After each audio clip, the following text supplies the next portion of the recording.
If anything, this movie made me realize that 17-year-old Nick Pell was very different from 24-year-old Nick Pell.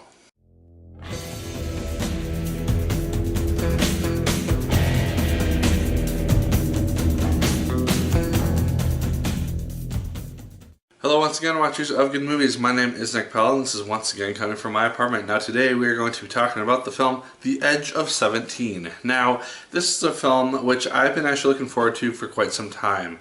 I think it was supposed to originally come out at like the end of August or the end of September, something along those lines, and then I got pushed back to now. And so now I am finally seeing it and let's talk about it.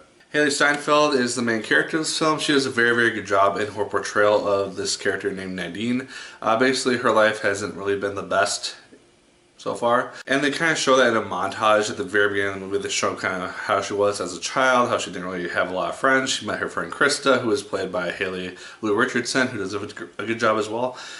They're best friends all the way up until junior high school, something. And once Krista starts to date her brother, played by Blake Jenner, she has to end up going on kind of a coming-of-age-esque adventure, and we have our movie. As I said, Hailee Steinfeld, she did a very good job in this role. She really captured a very interesting take on this Nadine character because she's not really the most likable person, and that's probably my biggest gripe with the movie, is not Steinfeld's performance, because I thought she did a very good job, but it's just the character itself isn't really that likable, honestly, because she just consistently does things which really piss me off. Or because when Krista starts dating her brother, she makes her choose between herself and her brother, which is just a dick move to do. You don't do that. So that was the first big thing. And then she just consistently keeps doing things over the course of the movie which just don't really make a lot of sense to me to do. Maybe they did to her as a 17-year-old girl who's going through this stuff. And maybe a lot of people are going to find this character to be relatable. Maybe a lot of people are going to see themselves in Nadine, played by Hailee Steinfeld. I just personally didn't all that much, and I just found her to be kind of an annoying person. She does end up making friends with this guy named Erwin, played by Hayden Seto. That was actually a really fun interaction to see during their scenes together, because he starts off as kind of this dorky guy who I thought honestly was just going to be in one single scene, and he's actually got a decent role in the film. And so I just enjoyed seeing their chemistry on screen. I thought that worked really well. And their chemistry was probably one of the more fun parts where we actually got to see her be happy and a human being instead of being a depressed person who is just a dick to everybody. So that's kind of a nice contrast. You also got Woody Harrelson in this film as her history teacher. I also like their interactions as well because it's not your typical teacher-student interaction, because he's just very, very blunt and real with Nadine, which is something which I really enjoyed. Basically, she comes to his room. This is very early in the movie, and you see it in the trailer.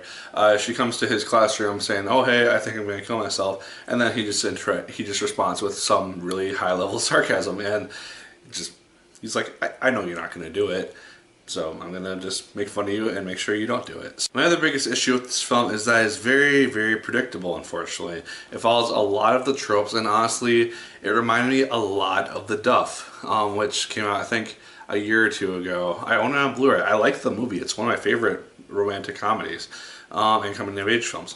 But it had so many of those kind of moments which I could just predict how it was going to end so quickly. It was just kind of frustrating to that degree. But the biggest thing that I found myself thinking about after I saw the film and after I was just driving home from the theater is the fact that over the course of the film, Nadine is consistently criticizing her brother for being self-centered, for only thinking of himself, for not really loving anybody except for himself, being self-obsessed, that type of stuff, of which we see really zero evidence throughout the course of the film. And then you kind of realize, oh hey, she's actually kind of self-reflecting, and the self-obsession is really just of herself. She is so obsessed with how she looks, how she behaves, how her life is going to go compared to everybody else, that she is really the one who is ultimately self-obsessed.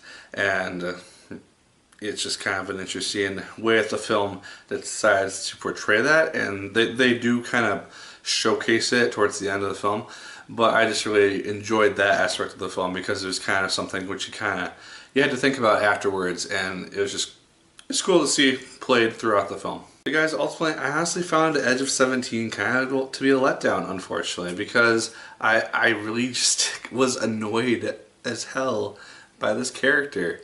She just kept doing really frustrating things, and when she finally did start to do smart things, it was the end of the film, and it just kind of bugged me. Yeah, I'd say definitely check this thing out if you are a fan of coming of age films, of romantic comedies, of Hailee Steinfeld, Woody Harrelson, of these actors. Definitely check it out. I think it's a good film. It just kind of disappointed me because I was hoping that would be one of the better ones of the year, to be frankly honest. And Rotten Tomatoes seems to think so, but I personally found myself kind of disappointed with it. So, guys, those are my thoughts on Edge of 17. Let me know your thoughts in the comments down below. Did you like it as much as I did? Did you hate it more than I did? Let me know. Like, fair comment, and subscribe once again if you so choose. I appreciate it immensely. And as always, my good people, my name is Nick Pell.